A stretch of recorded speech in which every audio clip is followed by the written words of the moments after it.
guy wants to own all the water. Wait, what is this? Bill Burr thinks women are Your overrated? show, F is for Family, I relate to it because it's about parenting. What the fuck is this title? Ah! Bill Burr thinks women are overrated. Oh, God. Oh, it's Sunday Fun Day, dude. Alienating every fucking group. Weebs for women. Women weebs. I'm about to alienate them as well. But In the 70s, and that's, that was when I was parented like you. What do you think of parents now? How do you compare them to parents in the 70s? Oh, it's just completely, the kids have so much power. It's like ridiculous. Like half of these kids, I'm like, I look and I just have what happened to me. And I'm like looking at a kid and be like, this kid's about ready to get punted across the grocery store. And it just never happens. Right. They just don't get hit. And I think it's hurting this country. You're mad. Wait a minute. No, like, let's get this. You're mad that children are not being hit. This should be the threat of it. Half of it was just that, look, it was just your dad was acting like he was going to do it. He never did it, but your mother did. And because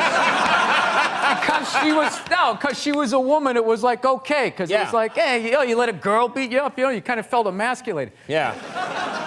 We had a rule, like, actually, a lot of the stuff that I look at from when I was a kid that actually kind of made sense in a way would now be considered like abuse, I guess. Like when I was a kid, if you didn't finish your supper, as we called it. Supper, yeah. Yeah, my mother was just like, well, you're going to finish, she would just wrap it in cellophane and you just. Listen, for those of you who are mad at this, thinking like, oh, he's having a pro-child abuse take, literally watch F is for Family, where, like, 50% of the comedy revolves around how fucking horrible child abuse is and how much of a significant impact it had on his fucking development personally. So very clearly he's joking here, so chill the fuck out. He literally, like, one of the biggest punchlines is, I'll put you through a fucking wall when his dad says that. And 100,000%, he's of course like not pro child abuse. Picked up where you left off for breakfast, like a blue collar job. Like you take the shovel out of the hole and just start digging it again.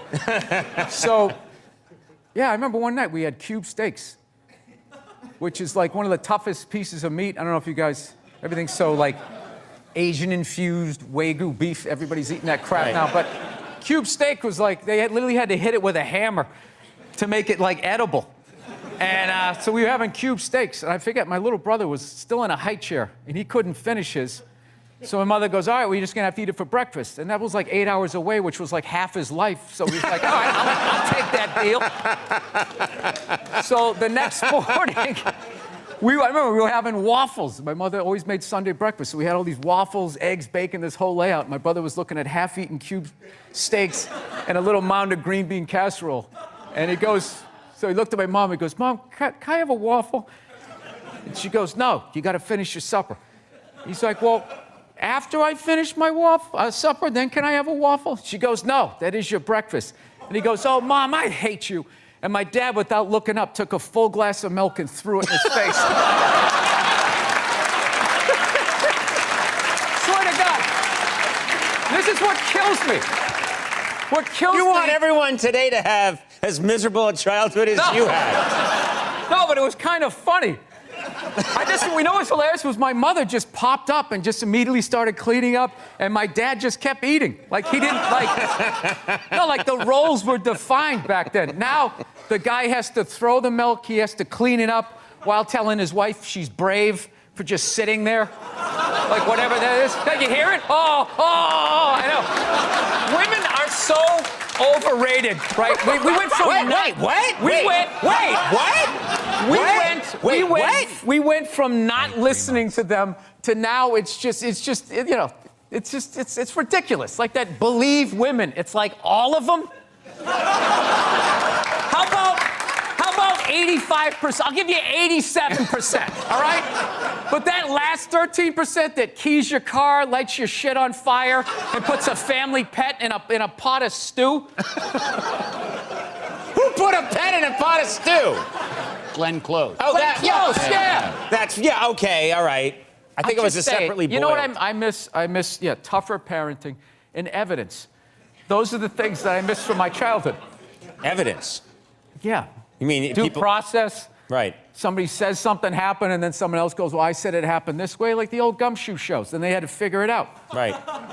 Yeah, that doesn't exist now on social media. It's just Right. like it's just frontier justice. Right. You feel how nervous everybody just got in here? The fact that I just suggested that there should be due process?